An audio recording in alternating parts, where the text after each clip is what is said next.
Hello and welcome, Maria McMahon here with you.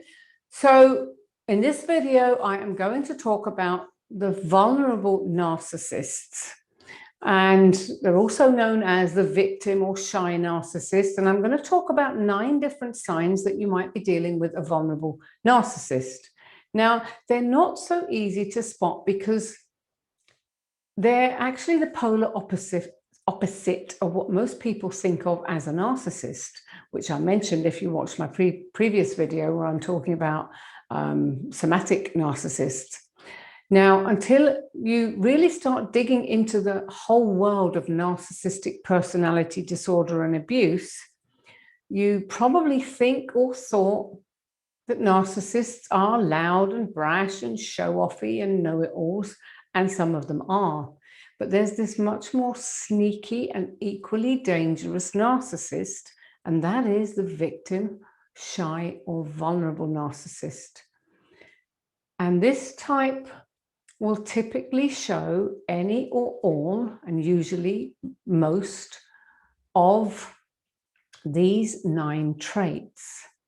So they, first of all, they exhibit a kind of quiet smugness with superiority, and they kind of give this wave off that makes you feel inferior and you don't really know why.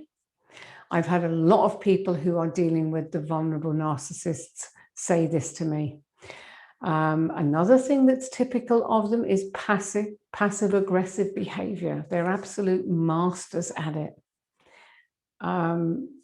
Self-absorption, like all narcissists, they are the center of the universe. Everything is all about them. But the next trait, which is the victim mentality, which is kind of where the vulnerable victim shy thing comes from, is that they are always blaming everyone, and it's always poor me, poor me, poor me. Now, to explain the difference here, all narcissists blame everyone else because they can't take responsibility or accountability for anything they do. But with the victims, it's always cloaked in this poor me. Oh, I've got poor health, or I can't get a job because I'm depressed, or I'm not feeling strong enough to work, or, oh, well, I tried that, but it just took so much out of me. It's all, they're like sick little children in a way. So it's a different kind of blaming. You know, everyone else is always not understanding how difficult everything is for them. You know, no one has to suffer or struggle as much as they do. So it's that type of mentality you're going to be getting. And I hear lots of stories from people I've worked with and people in my group who talk about how the victim won't even go to work. Often they are being supported by the victim. And the excuses are that, you know, they're not well enough to work, or they're too depressed to work. And they end up spending day in and day out on, you know, lying on the couch, literally watching movies all day. And then when the person comes home from work, they're expected to go and cook for them and clean and all this. This makes me so outraged, but it happens all the time, you know. Now, hypersensitivity to criticism or perceived criticism, again, this is a trait that you will find in most, if not all, narcissists, because they can't take criticism. They will lash out, they will deny it, they will blame you. But again, with the vulnerable narcissist, if you try and point anything out, like, you know, well, maybe you could look at getting a job, even a part-time job, you know, that could be grounds for massive silent treatment or stonewalling, because how dare you even suggest that? How could you suggest that to me when you know how tired I am, or you know how depressed I am, or how unwell I am? How could you even think such a thing? So that criticism gets taken as a very personal injury, and you get blamed for even thinking about or suggesting any kind of alternative behavior.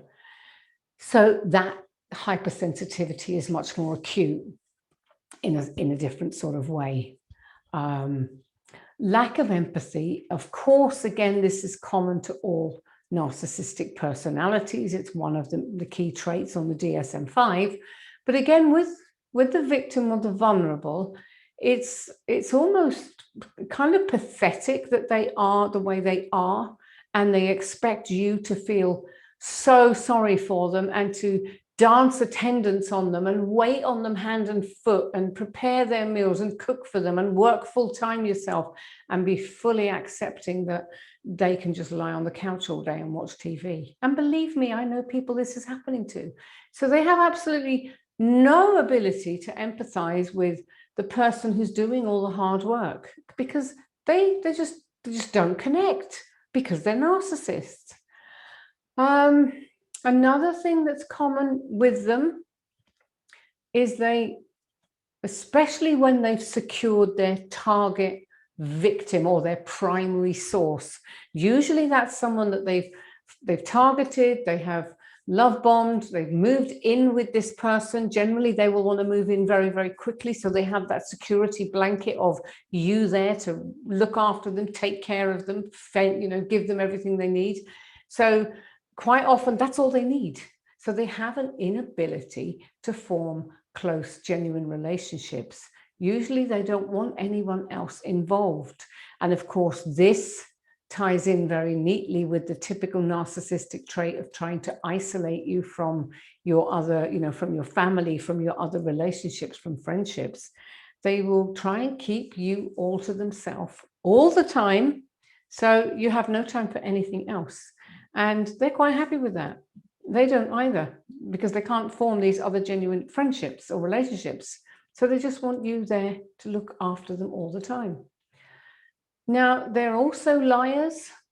They're also desperate for admiration and praise, whether they deserve it or not. Go figure, what do they do to actually deserve it? They'll figure out something. Even if, for example, an example that came from one of the people in one of my Facebook groups, this person's partner one day actually did get off the couch and washed up some dishes. And then when the partner came home, this person was watching to see would there be a response. And when it didn't happen, erupted. You didn't notice that I washed the dishes today? How ungrateful are you? How selfish can you be? I mean, seriously, it's staggering what these people do.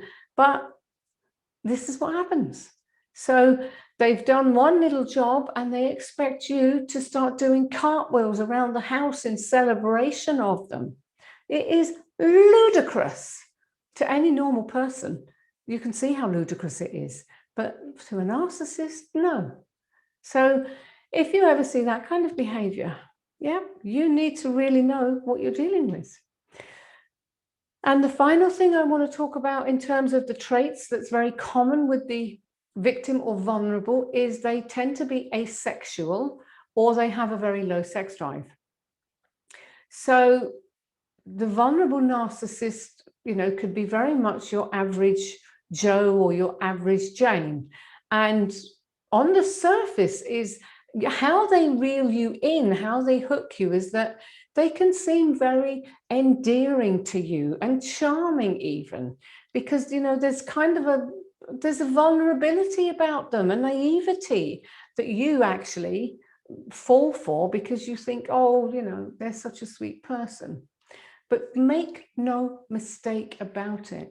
This vulnerable narcissist is equally as deadly as the other types of narcissists out there.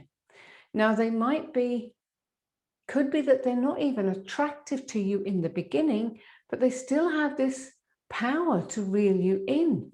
They present differently. They have this knack for making you feel sorry for them, for wanting to help them, to heal them, or just to mother them in the case that, you know, you're the female and they're the guys. And of course, with the opposite way, it becomes very much, wow, you're the man, you're supposed to take care of me, I'm just a vulnerable, weak woman.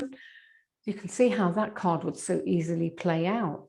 And they have this way of just getting under your sympathetic or empathetic skin. But coming back to the sex, they generally are not particularly sexually motivated.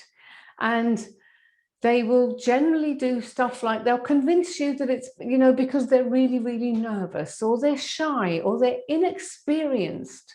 And of course, that might encourage you to feel challenged to be the one who changes all, you know, all of that. But in reality, they're just asexual and they don't really want to have sex. They don't want anything to do with it. So even if you do manage to succeed in the early stages of the relationship, sex will soon be off the menu. And you really need to be even more aware of this type, because what they are doing is working on your emotional buttons and using their manipulative skills to fool you into thinking that they are so sweet and kind and misunderstood and maybe the product of a horrible childhood and so on. And your kind, empathetic nature, of course, is immediately drawn in. This is like metal to magnet, and you fall for it. So even though you might not have fancied them in the beginning, and again, I know people this has happened to. They've come to me and said, I don't know how I ended up with him or her. I didn't even fancy him in the beginning.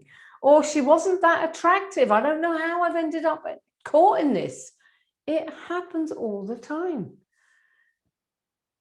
And what happens is you end up hooked because they've still managed to create this bond with you and convinced you, and this is a biggie, they do this a lot, they've convinced you that nobody understands them like you do. They make you feel needed and appreciated and so valued like never before. And you'll walk on water for a while. But very soon you'll be plunged into the deep, murky waters of narcissistic abuse. Okay. Now, the abuse from this type of narcissist is often very, very subtle. It's passive aggressive, and it leaves you feeling inferior and worthless, but you don't even know why. And I've had clients who've said to me things like, I don't understand why I feel like this. My partner is never abusive. My partner has never hit me or anything like that, but somehow I just always feel that I am beneath my partner. I can't put my finger on it. I feel like I'm just not good enough. And it could be good enough for him or her, because this happens with both, as I frequently remind people when I'm doing these videos now. And apologies if you've seen some of my earlier ones when I didn't, because I was only dealing with women back then. Now, when I start digging in with clients and asking them a lot of questions, quite often the light bulbs start popping as they realize that they are being victimized, being abused by, or have been, by a covert, vulnerable narcissist. And it really, really hurts, as all narcissistic abuse does. It really hurts to realize, you know, that you've been abused in this way, that you've been used in this way, that you've been led up the garden path, basically. So I always say, watch out for these quiet ones, because they are silent and deadly. Now, another thing that's important to look out for is that these types might also tell you right out of the gate that they're no good for you, that they'll cause you pain, or you'll regret getting involved with them. And they won't say this in a threatening way to you. Oh no, they'll play this by saying something like, I'm not the easiest person to love, or nobody can love me because I've had such a hard life. I'm a broken person. You'll hear this out of their mouths, okay? And of course, what this does, this is a subtle challenge that taps into your emotions at a deep level. You want to be the person to change all that. So if you ever hear this kind of talk from a potential romantic partner, do yourself a big, big favor and believe them, because it is a red flag in itself. So I always like to offer tips on how to avoid the trap, because this is also stuff that I cover in my book. And my advice is always, regardless of the type of narcissist, it's always to trust your intuition. It's rarely wrong. It's number one in my book, The Top 50 Red Flags of Romantic Predators. It's number one for a reason. So if you haven't seen that video, I definitely recommend that you watch it. I'll put a link to that coming up, okay? And, you know, if you really tune in and listen to your instincts and trust your gut, you'll usually find that that's enough to protect you. Now, the other thing I always say is don't fall into the trap of thinking that they will change or that you can fix them, because you can't. You cannot fix a narcissist. And if you want to know more about why that is the case, then my next video is definitely one to watch, because I'm going to be talking about a question that I've been asked hundreds of times, and that is, can you fix or cure a narcissist? So definitely watch my next video coming up, because you'll be left in no doubt about the reality. So that'll be coming up next. So in the meantime, thank you very, very much for watching. I appreciate every minute that you spend watching my videos, and I will see you again soon. Bye for now.